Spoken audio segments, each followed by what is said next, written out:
Well, thank you, Scott, for this new interview, this fifth interview.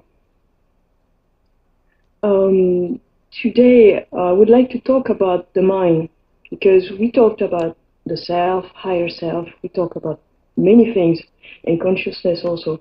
And I was thinking that it would be very useful to go deeper into the mind and different specificities of the mind. Mm, So, if you're ready, I have some questions. sure, Okay. I'm ready. Well, the first question I have um, is the mind real? Yeah, the question is what what constitutes reality? What is reality? What um, oh, is anything real, or is everything real? Uh, Physical objects anybody can say are real because we can experience them with the body and the senses. If a person has strong anger, you can say, oh, of course my anger is real. This is my feeling. So on the surface, physical phenomenon and the body and states of mind are real because they appear. So there's certain reality to anything that appears, no doubt. There's a Buddhist saying, things are not as they appear, nor are they otherwise, meaning things or reality or physical objects and phenomena, including mental objects, states of mind, are not as they appear. They are more than as they appear. They're far greater or uh, more inclusive in their reality, in their true, in their um, non-obstructed, fully perceived reality. They're far greater than how they appear. Nor are they otherwise, meaning their far greater reality or their totality beyond the appearance is not separate from the appearance. So the appearance and reality are not separate, but the appearance is less than the total reality of anything that appears. So there's a provisional reality, relative truth. The absolute truth is that all that appears is far more than how it appears. So there's the quote from William Blake from his book or poem, The Marriage of Heaven and Hell. If the doors, I'm reading this, if the doors of perception were cleansed, everything would appear to man as it is, infinite. For man has closed himself up till he sees all things through narrow chinks of his cavern. And so perception is the means by which we recognize appearance. Perception is the means by which we can recognize greater reality or absolute truth beyond only appearance. The doors of perception really are functions of mind. Later we'll talk about that more. This quote indicates, from Blake's perspective, and I think William Blake was an adept and a mystic, but an adept technically means somebody who has developed a third eye and lives in a greater love, wisdom balance than most people. His perspective is that uh, we perceive we perceive reality as finite because our doors of perception are not yet cleansed. Our mind, our means of perception through mind, are impure or occluded or obstructed, blocked, tangled, dirty, uh, tainted, not yet purified. It's not a moral question. It's not a matter of morality. It's a matter of purification of perception, purification of mind, the result of mind cultivation. That's what Buddhism is about. That's what any true spiritual teaching is about, helping us purify mind, meaning perception, meaning our recognition of reality beyond simply appearance. So it's perception that um, that determines what we understand, or our understanding, or our knowing. The mind is the means of perception and knowing. If you say that appearance, any appearance, has a provisional, temporary, partial, apparent reality, then of course mind is real. However, uh, from this perspective that Blake is sharing, which I agree with, uh, complete purification of perception, which is purification of mind capacity for knowing, seeing, understanding, realizing, living in absolute truth, not simply personal overlay. Uh, the purified mind would perceive the finite as infinite. Now, if what appears finite is in truth infinite, is it real? Well, as an apparent finite form, it's real. The form of an object, the form of body, the form of mind or thought forms. Thought forms are not the same as mind itself. We'll talk about this when we get into the skandhas. You can split a hair many ways. You can split the pie as many times as you want, but it's just one pie. You can divide the ocean into currents and waves and sectors, but it's just one body of water.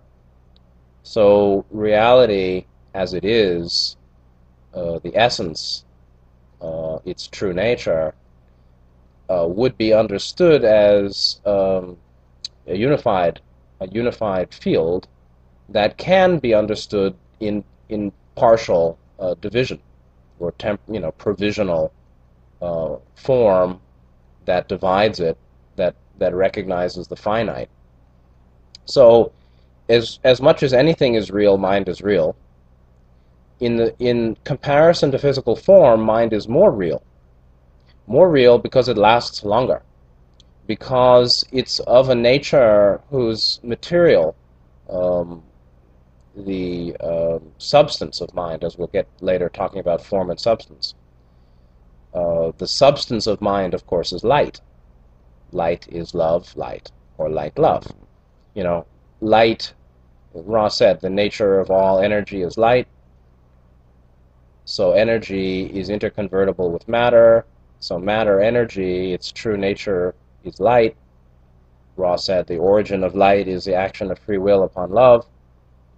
That's the law of free will upon the law of love, or the infinite freedom will power of the infinite creator acting upon its infinite love, which gives birth to light, which gives birth to the rainbow, the spectrum, the seven rays, the seven dimensions, seven chakras, seven colors.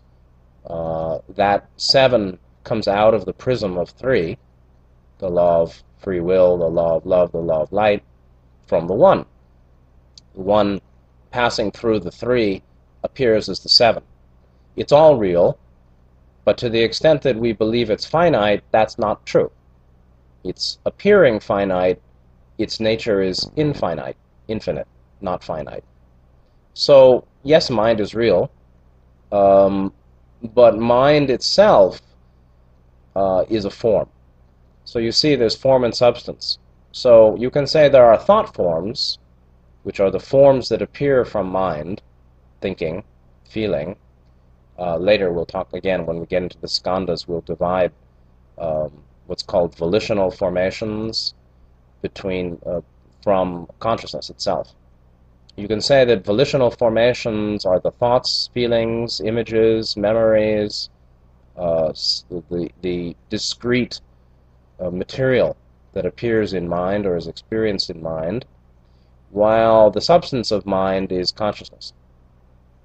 Now, mind, as the composite of several aggregates, the skandhas, actually sensation, you can say the whole, we'll get into this again more, but the five skandhas of form, feeling, sensation, perception, volitional formations or compounds or basically thought forms, thought, feeling, image forms. And then consciousness, those five skandhas or aggregates are what appear to be a self. You can say that they're real. You can say that they're not real. Because they appear, they have a provisional reality. Because they're actually a temporary form appearing as a manifestation of a more durable substance, which is light, you can say they're not real. That's why they say, all life is but a dream, the 3D illusion. And Blake is saying, man closed himself up, sees all things through the narrow chinks of his cavern, the narrow gaps in the wall of perception, the walls of perception, or the doors that are shut, seeing a little light here and a little light there through the cracks in the door. From that perspective, then what we do see is a pale shadow of its absolute reality, which is infinite. So, from one perspective, appearance is real. The appearance of thought forms, the appearance or experience of consciousness. From another perspective, it's not real, or it's an illusion, because the appearance is a far cry from the reality, which is ultimately infinity, or infinite, or boundless, or indefinable, or undifferentiated. Just like we can say that there are countless waves on the ocean, countless changing currents in the ocean, countless fish in the ocean, but from a higher perspective, it's one ocean, and that's the ocean of life, and that's the octave. That's the seven-dimensional form that is the apparent, that appears, seven-dimensional form, the Logos octave, a seven-dimensional solar system with planets, beings, laws, levels, light, energy, all this. This appears, so it's provisionally real, yet it too, as a rainbow spectrum of vibratory fields associated with a seven octave structure, comes from the one, is how the one appears through the prism of the three. The infinite one, the one infinity, manifests in light, in form, including the whole skandhas. The whole five skandhas come out of, are an aspect of the seven colors, the seven rays. So the five skandhas are a derivative of the seven. But the seven comes really is an expression of the one seen through the lens of the three. Those three laws, or the power, the qualities of infinite will, freedom, love, and activity or light. The seven come from the three, that comes from the one. If you only see the wave or the current or the little fish in the ocean and you think that's totality, then you're mistaken. If you acknowledge that we can see both, the relative and the absolute, the wave and the one ocean, this is closer to holistic perception and understanding.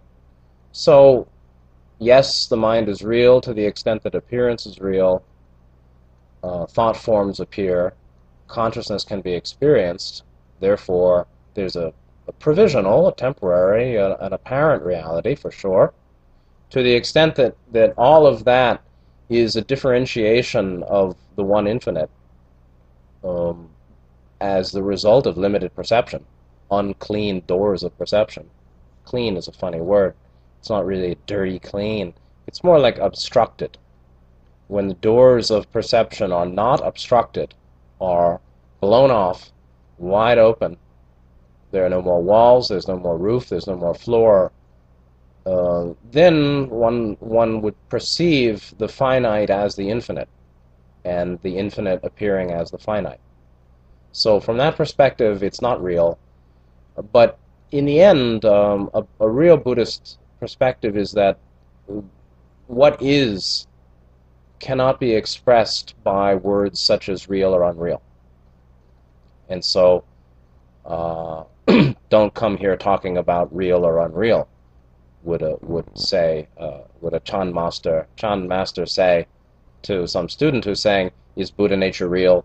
Is mind real? Is it unreal? He would basically say, uh, real and unreal are both made by ignorance. When there's no ignorance, there's no need to talk about real or unreal. Same as the Buddha Gautama talked about naming activity in mind. When there's no more naming activity, there's no way to define experience. Yet there may be consciousness, or it's actually awareness at that point. It's non-dual consciousness or awareness, but it cannot be differentiated by the observer. It can be experienced, and but it cannot be put into words. Naming activity is inappropriate. So to say that mind is real or unreal is the result of naming activity, meaning conceptualization, conceptualizing, reifying, to make a thought appear real, to believe thoughts and concepts are real. That is folly, or the result of ignorance. When ignorance of true nature disappears and we understand true nature, which is basically infinity, or unity infinity, then words such as real, unreal are not used. Yeah, thank you. So that's the short answer. Yes. Um, yes. So it goes back to the perception of people, and I was wondering, because you said beings perceiving things. What about animals, plants, and rocks? Um, in this soul evolution process, do they have a mind of their own, or is it more like a collective mind? Well, when Ra talked about the difference between second density and third density creatures, which would be plants and animals versus the human level, minerals or rocks considered first density or first second, depending on the nature of the rock, but normally they're first density. Second density life has consciousness but not self-consciousness. Humanity, third density souls have self-consciousness, a sense of self, subject-object duality consciousness. Duality consciousness, dual awareness, dualized awareness that operates on the basis of a sense of self and a sense of other, subject-object. That is considered an illusion, because obviously that gives birth to the experience of finity, non-infinity, or all is not one. So when there's full enlightenment, there's realization that all is one is all, and then beyond that too, and with no naming activity. To the extent that animals, there are higher and lower levels of the densities also. So early second density is bacteria, amoeba. Middle second density may be fish and worms. Upper third density or second density would be mammalian life, which can include horses and gorillas and cats and dogs and elephants, whales.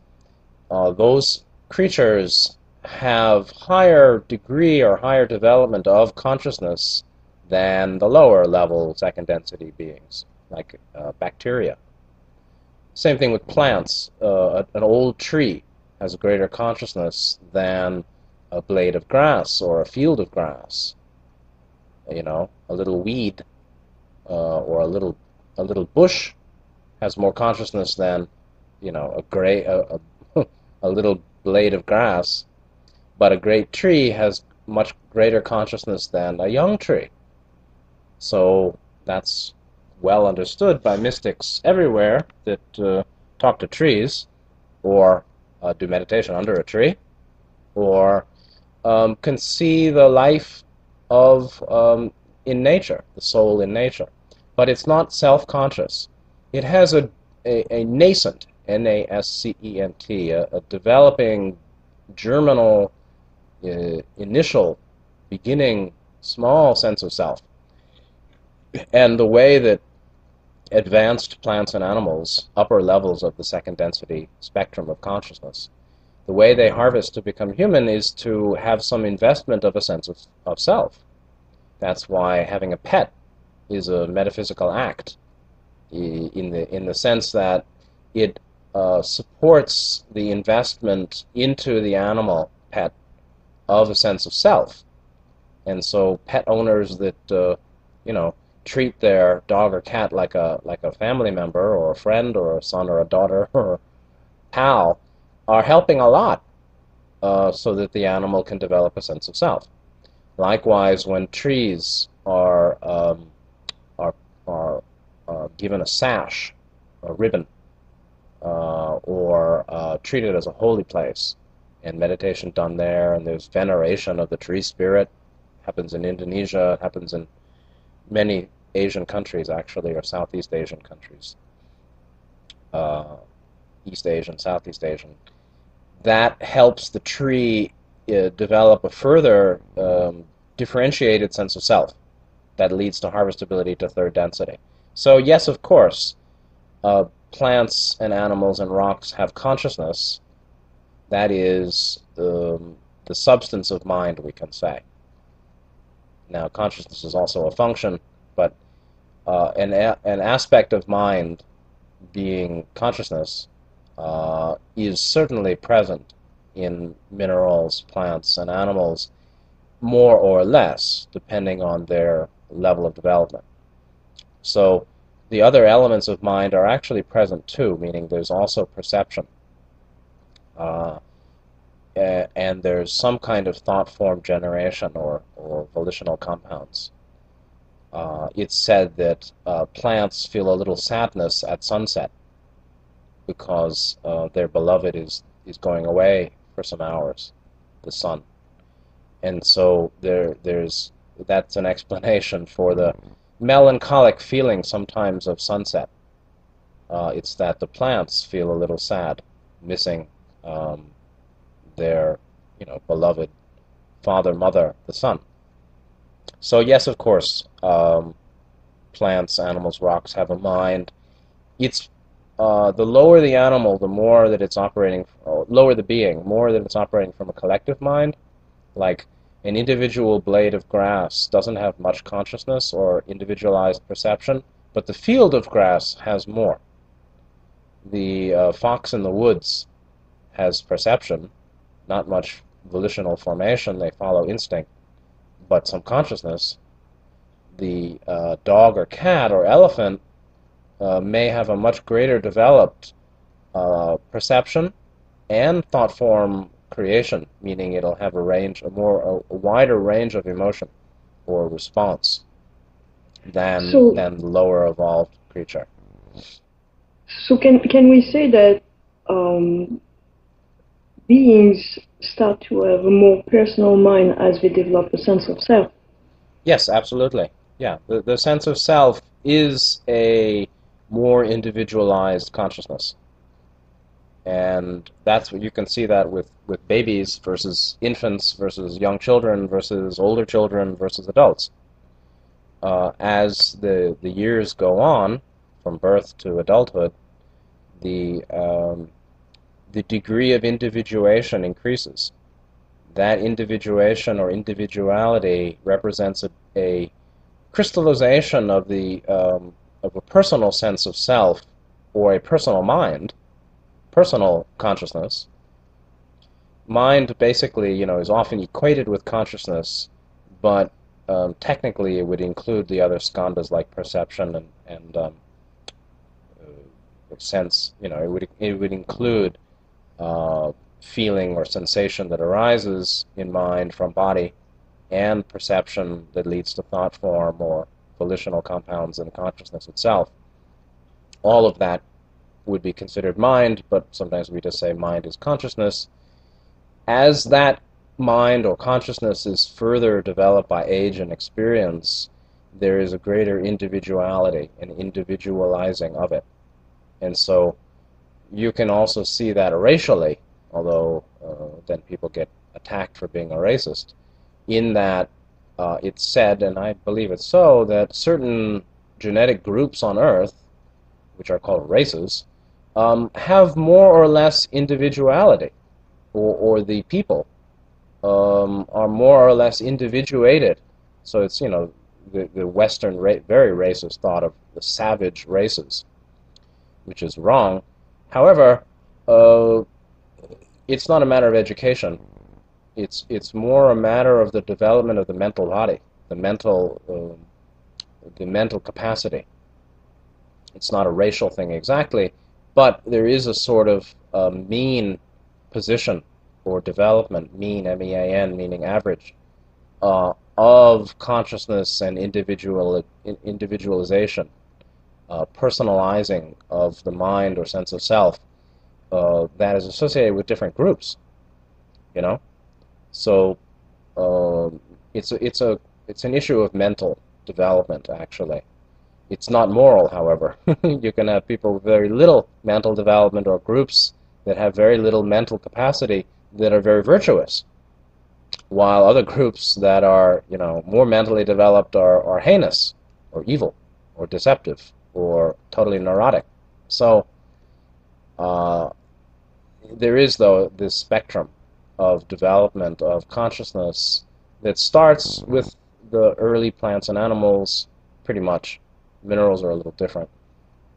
Goes on to the higher evolved plants and animals, into the human, and then over the span of a human lifetime, there is further individualization of the sense of self and mind, and the unique aspect, unique qualities of that soul's mind or awareness.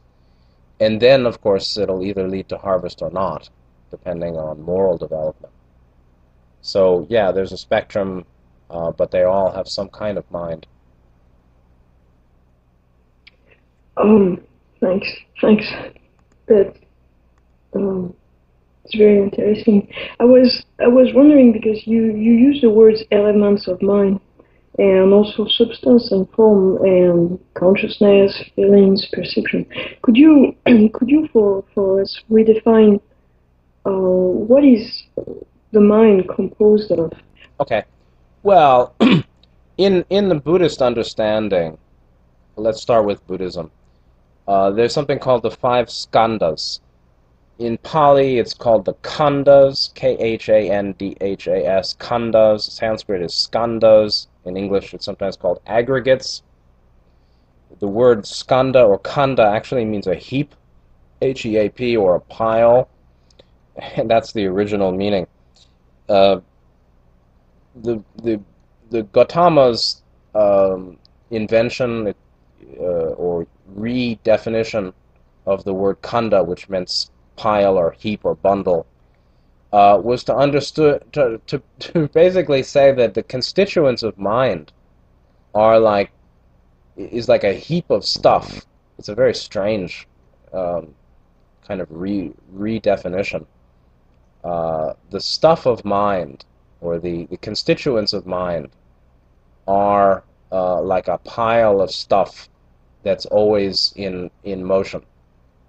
And to the extent that we believe that it's real or solid or permanent, to the extent that we identify with it or we grasp and reject it, we won't know it as it is, and we have suffering. Now, these five skandhas, as I said, are English words could be called form, sensation, perception, mental formations, and consciousness.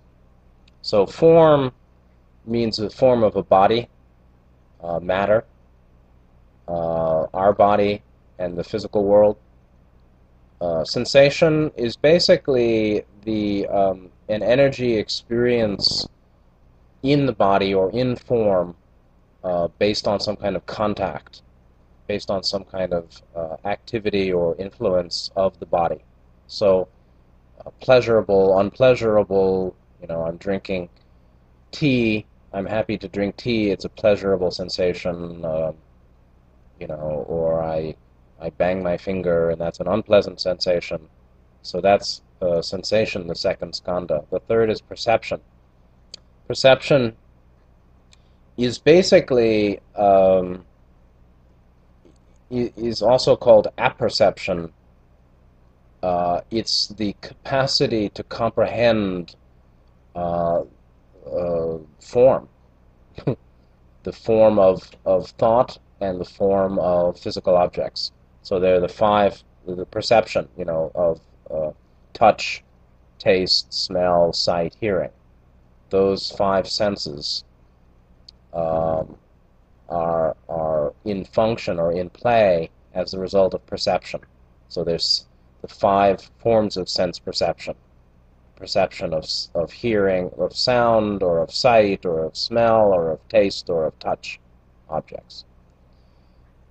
Perception then is the primary, and then the perception of thought forms, or perception of sensation in the body, but also perception of thoughts, emotions, memory, and the stuff of mind, the thought forms or forms in mind.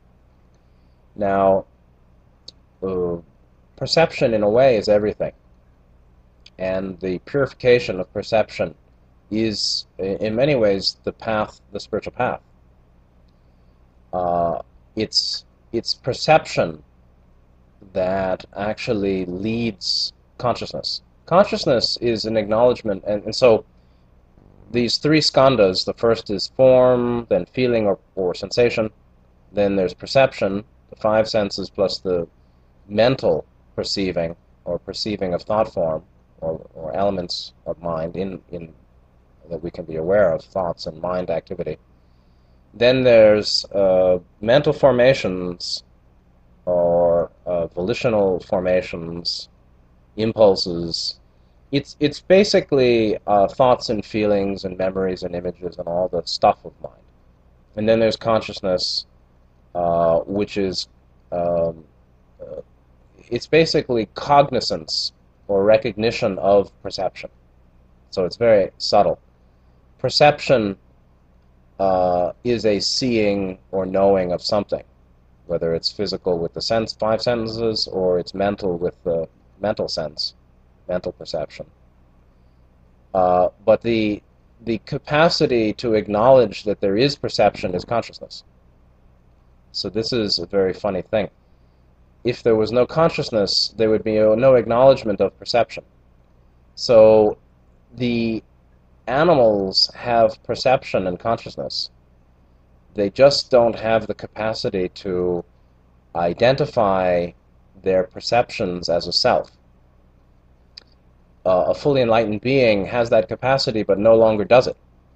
Meaning a fully enlightened being is conscious of the perception of a self or separation, but they know it's not real. And so they no longer perceive a self in the flow of mind experience, or in the existence of matter and the body. So they don't perceive a self there because they know there isn't one. The animals and plants don't perceive a self there because it hasn't been developed yet. And so William Blake also said that there are three phases of life, or the path. There's innocence, experience, and then higher innocence. So innocence is like the state of animals, plants, young children. There's consciousness without a sense of self, because it hasn't yet been developed. It's pre-individuation. Then there's the experience phase, which is lots of suffering, lots of frustration, the natural process of desire that leads to dissatisfaction, and moral choice. And then further development of mind or love wisdom and the path, that leads finally to higher innocence. Higher innocence is a state of a higher self, actually, six-dimensional beings and up. From the condition of unity. And then there's a consciousness that acknowledges the perception of a self or separation, but realizes that it's empty. And so therefore it can perceive a self or separation, duality. It is conscious of that perception, but it has the insight or the knowing based on insight of perception that's non-separate or unified or non-dual. So it understands non-duality and therefore doesn't invest a sense of self where there isn't one, while in the state of innocence, plants, animals, young children, and lower developed people, there isn't much of a sense of self. So these 5 levels, the 5 skandhas, form, feeling or sensation, perception, mental formations or volitional compounds, thoughts and feeling, opinions, mind content, and then consciousness, which is a basic sensing or recognition. All of those can be understood as form or substance, too, or form and function, or substance, form and substance. There are different ways of doing that. So you can say that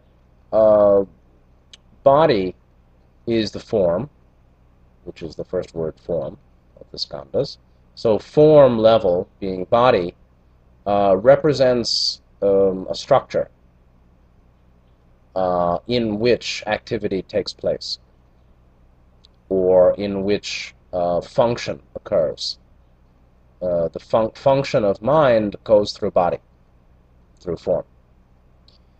That leads to some internal processing, which is called sensation, and perception and mental formations, all of which is acknowledged by consciousness, which is either self or not self-oriented. Before, pre-self consciousness, which is the plants and the animals and young children, or post self-consciousness, which is a higher self and the adepts and the arhats and the Buddha and the lords of karma and the logos and those who are finished with the octave. They're beyond belief in separate, self-oriented experience. So we can divide, again, the 5 skandhas into form and substance, if we want to use those words. Form and substance can be understood as structure and content, or structure and the cause of function. Now we're really high philosophy. So there's structure or form, the vehicle. And then there's substance, or the content, or the essence, which is that which creates, that which generates function of the form, or makes or allows function to occur. So you can say that body, obviously, is form. It's a structure. It is the result of mind, for sure. When we talk about mental elemental, there's some reference to that too. So form or body is structure. Sensation is in many ways a combination of the activity of the form, which is body experiencing energy flow. That's what leads to sensation in the body, right? I put my hand on the bed, and I have some sensation in my hand. The form of my hand, which is the structure of body, experiences sensation as the result of the volitional formation of the desire to put my hand down, then the perception, and then the action, the function of the body, leading to sensation in the hand, leading to perception of sensation, or sensation and perception arising together. It's hard to say, is there sensation before I perceive it?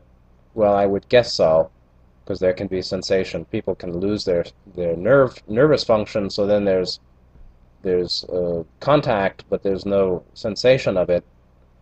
Uh, Sensation is in many ways, the result of perception of change in the form of body. But there can be non-perception of that change in body. Put my hand down, but there's no perception of sensation. Then when we say, is there sensation? So if the tree falls in the forest and there's no one there to hear it, does it make a noise? We really can't answer that. I would assume, of course, there is, but even if there's nobody there and there's a microphone, you can say there's someone there perceiving it. There's the registration of the sound by a machine. That's someone or someone perceiving. So we can still say we don't know whether there can be sensation without the perception of sensation. But anyway, clearly there is perception of a sensation. That perception is more of a nature of substance. So the substance of mind, you can say, there's the form of mind and the substance of mind. Body is one form of mind. The sensations that arise in body are actually arising in mind. Actually, you can also say that the perception of body, you see, everything that we call real is simply the result of perception. I have a body. How do you know? Well, because I can see it. I can feel it. Well, that's perception. So my claim that I have a body is the result of perception. It's actually the result of consciousness of perception. It's the it goes round and around. By my thought forms, my thoughts, as the result of being conscious of my perception, I say I have a body. I say I have a body because I perceive the body. But I can acknowledge that I have a perception because I'm conscious of that perception. I'm conscious of the perception of a body. But I can only be conscious, I'm actually conscious of the perception of body because I have the thought forms of being conscious of perceiving a body. So it's the thought forms that are recognized, that's the naming activity, that are the product of consciousness of perception of something. So whatever we call real is basically the result of believing in the thought forms that are the result of being conscious of particular perceptions. The thought forms are labels or tags, identifiers. That's naming activity.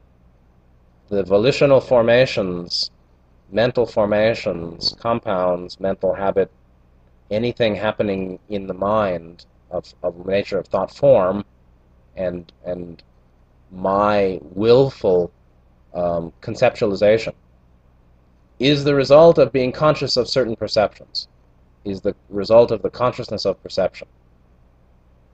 So it's again, we're just splitting the constituents of mind in a certain way. If you say that substance is content, there again, it gets very complicated. You can say that consciousness itself, as a function of mind that can be aware of perception, right? I'm aware of the environment because of my five senses, perception. I'm aware of these ideas because of mental perception. But I'm aware in the first place when I can identify that by consciousness, which creates thought forms or naming activity. Now, all of that, in a way, is actually structure or form.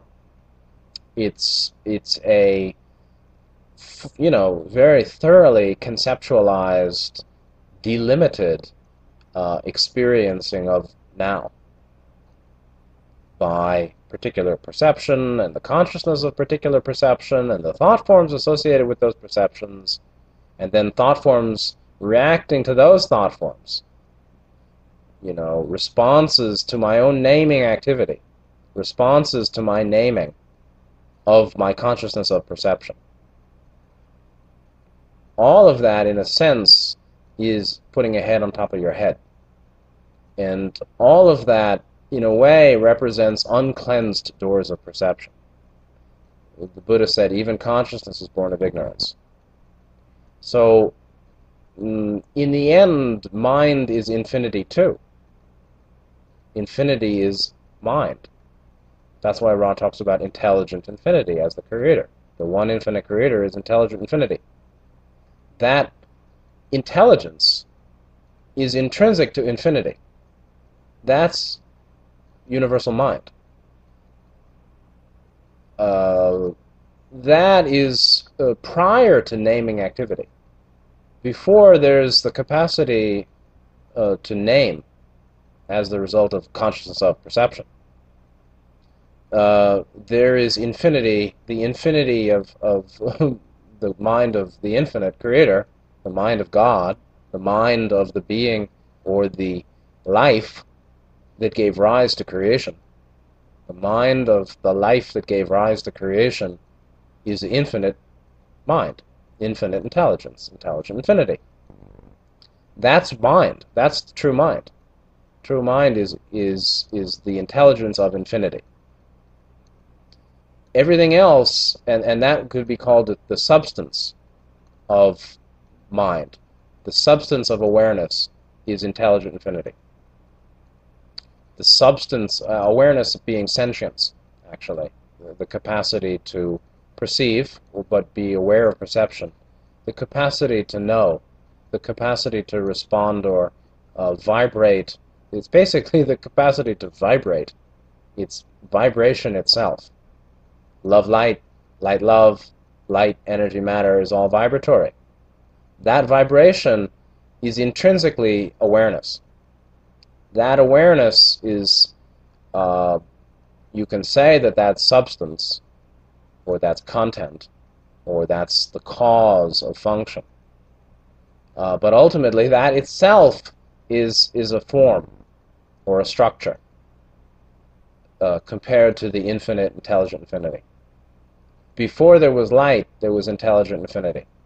All that's light, which is light love, which is the 7 dimensions, which are the octaves, which is the galaxies, center of the galaxy, galactic spirals, the planets, the stars, the sun, the dimensions, the beings, the bodies, the laws, the whole situation, is the result of the original thought. It's actually, that's why Ra said, you are all dancing thoughts. You're not living in a material universe. It's believing our consciousness of perception. It's basically believing our limited perception and trusting our consciousness of limited perception, followed by naming activity and thought form believing thought forms, producing thought forms and believing the thought forms, naming activity all in all, which is trusting our consciousness of our limited perceptions. That leads us to think we're living in a material universe. But Ra said, you're not living in a material universe, you're just dancing thoughts. It means that the so-called apparent material universe, as vibrating light, or light love, is basically a manifestation of a thought, the thought of intelligent infinity that gave rise to light. And so all of light is actually a manifestation of the mind of the infinite. So that's why one teacher said Buddha is mind. Mind is Buddha.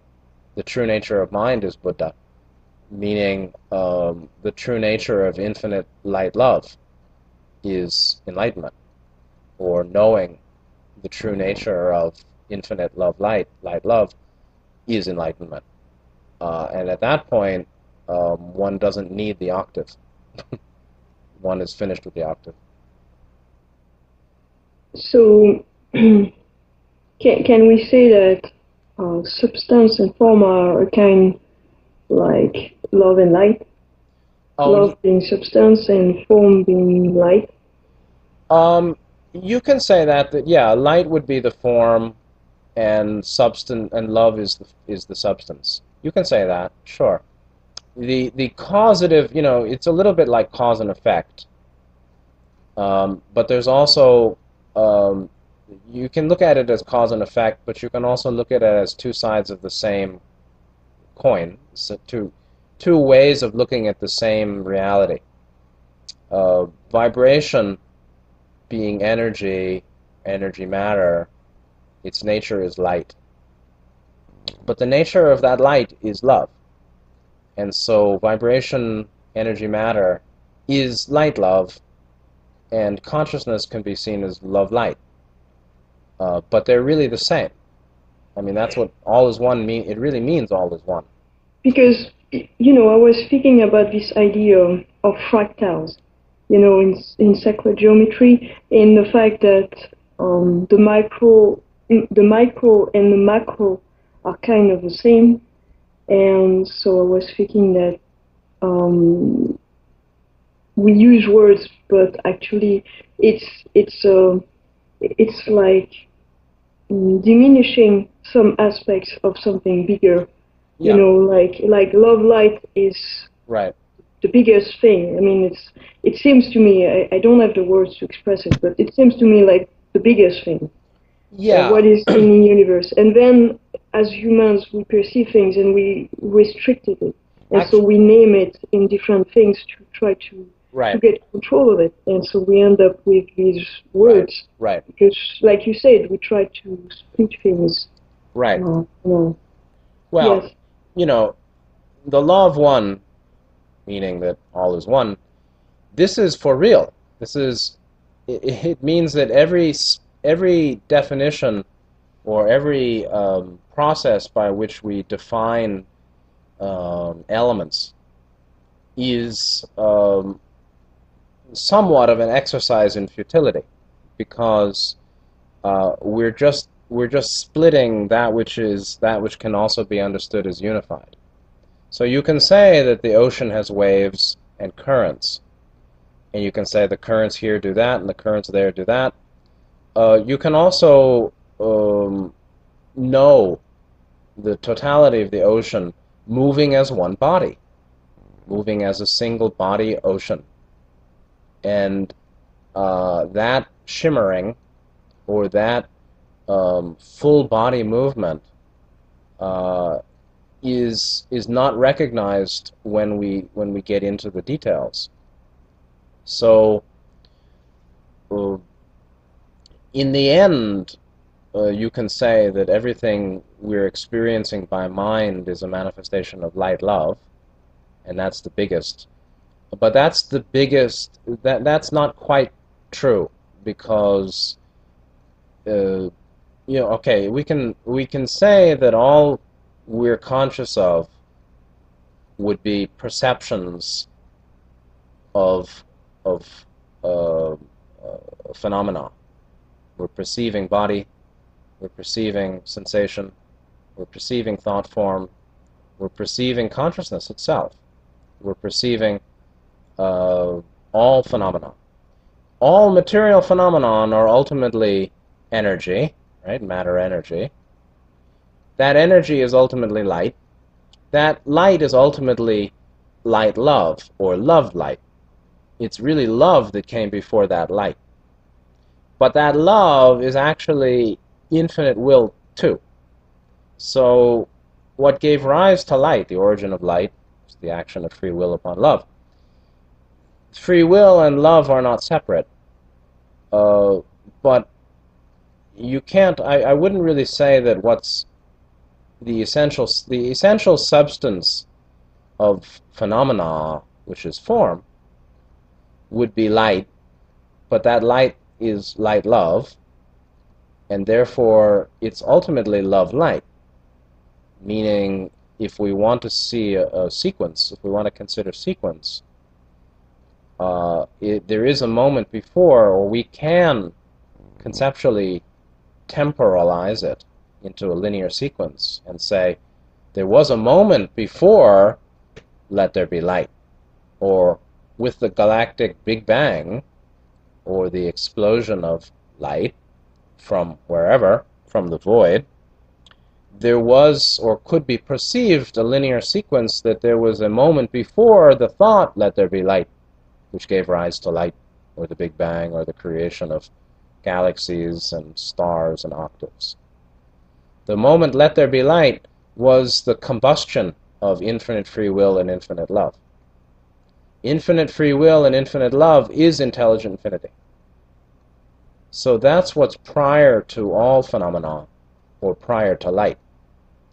But on the other side of the Big Bang, we have infinite light, which is infinite light love, or love light, meaning its heart source or substance is love, infinite love.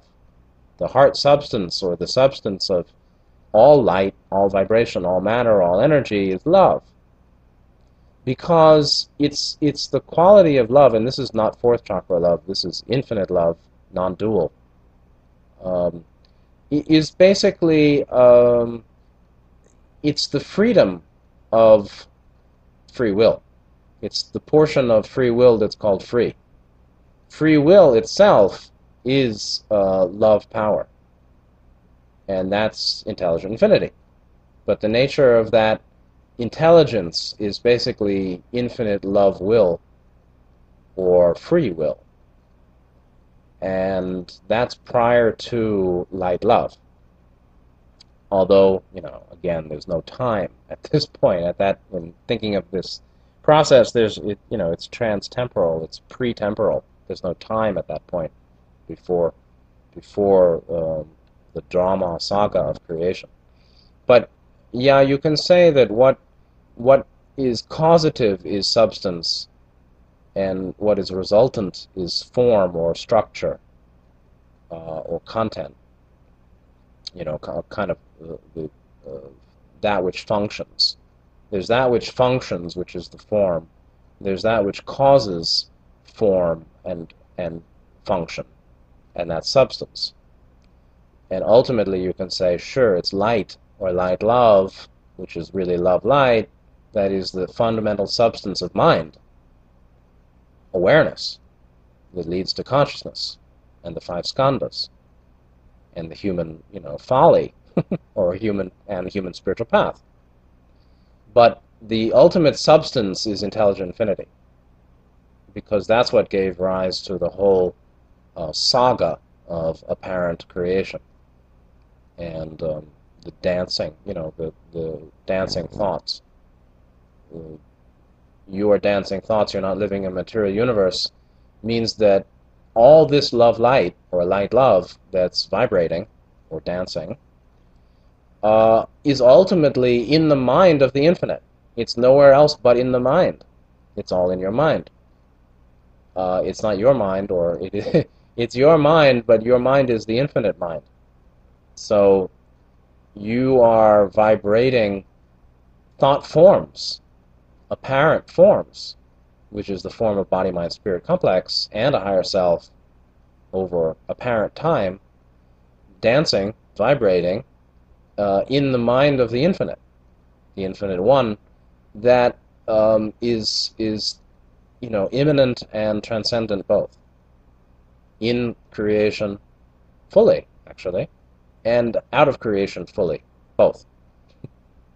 So that's the ultimate substance, if you want to say form and substance, is the mind of the infinite, that in which we experience an apparent material universe, which is more appropriately considered the play of dancing thoughts.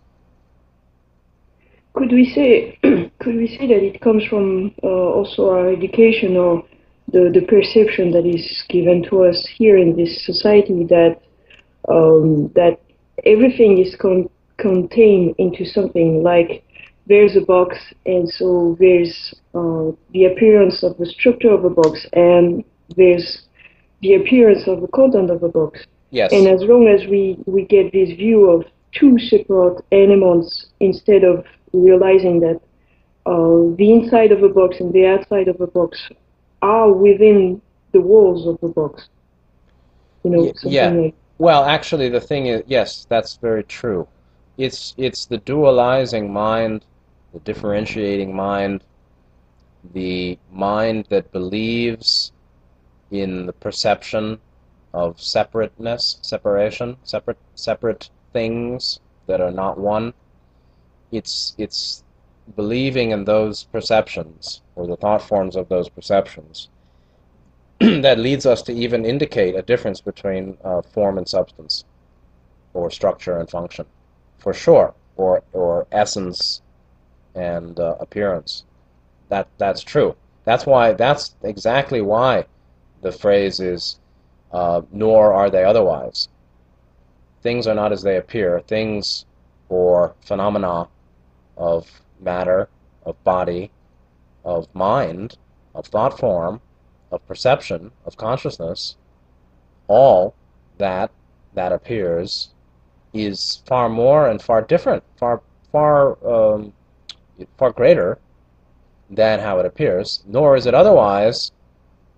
Its totality is not separate from its appearance, and so even the distinction between appearance and nature, true nature, is the result of dualistic consciousness, or believing in perceptions of separation.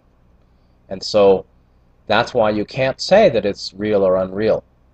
And yeah, at a deeper understanding, the perception of nothingness, actually, or the perception of non-duality, form is substance. Form and function is an expression of true nature now, not separate from it. Thanks. All right. Thank you very much. Thank you very much for all this information for this first hour. Do you want to take a break? Yeah, let's take a break.